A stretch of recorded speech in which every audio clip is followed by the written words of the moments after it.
Hello guys, আসসালামু আলাইকুম রহমতুল্লাহ বারাকাতু। Welcome to my YouTube channel and Facebook page Zahid blog KST. তো আজকে একটু অন্যরকম একটা জায়গায় এসেছি। আমি কিছুদিন যাবৎ রাজশাহীতে আছি, আপনারা ইতিপূর্বে ভিডিওতে দেখছেন। আর রাজশাহীতে অনেক বৈচিত্র্যময় জিনিস আছে যেগুলো আমাদের কুষ্টিয়াতে নাই, এক কথায়। তো আমি তেমনই আজকে একটা জায়গায় এসেছি। এটা হলো দেখায় আপনাদেরকে, কাকনহাট মহাবিদ্যালয়, কোদাগাড়ি, রাজশাহী। এটার স্থাপিত দেখেন কত সালে, 1300 কত সালে দেখছেন, 1393। কি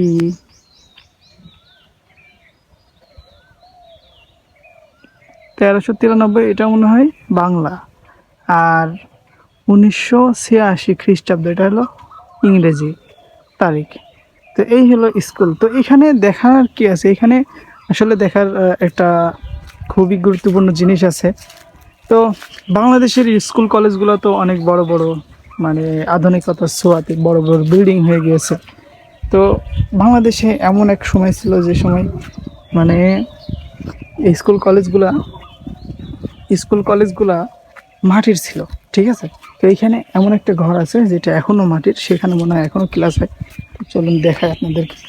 এটা হলো এইটা, আহ, এটা হলো মাটির, এখনো ক্লাস হয় মনে হয় ভিতরে। সবাই একটু যাই, ভিতরে যাই, দেখে আসি কি অবস্থা। না না, এখন ক্লাস হয় না, ভিতরে সম্পূর্ণ পরিত্যক্ত অবস্থায় আছে। মানে স্কুলের অপ্রয়োজনীয় জিনিসগুলো হয়তো রেখে দেয়, কিন্তু দেখেন এখনো কিন্তু মাটির ঘরগুলো দাঁড়িয়ে আছে। এটা হলো মহাবিদ্যালয়, মানে এটা এটা তো মনে হয় কলেজ ছিল যত সম্ভব। তো এইটা হলো সম্পূর্ণ ভিউটা, ওই কোণা থেকে এই কোণা পর্যন্ত এখন একটা বড় মাটির ঘর, মাটির স্কুল, মাটির কলেজ বলতে পারেন। আসলে মহাবিদ্যালয় বলতে তো আমি কলেজই বুঝি।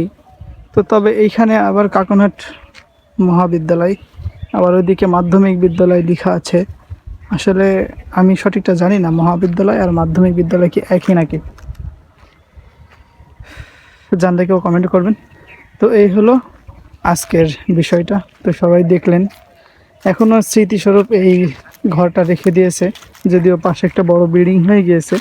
এটা মনে হয় স্মৃতিস্বরূপ রেখে দিয়েছে, একটু অযত্নই আছে, তবে স্মৃতি ধরে রাখার মতো একটা বিষয়। খুবই ভালো লাগলো এসে এখানে, কেন বাংলার ঐতিহ্য এখন ধরে রেখেছে। মাটির বাড়ি, মাটির স্কুল, মাটির মসজিদও আছে, দেখাবো আপনাদেরকে কোনো দিন একদিন। তো আজকের মতো ভিডিও এই পর্যন্তই। আসসালামু আলাইকুম রহমতুল্লাহ।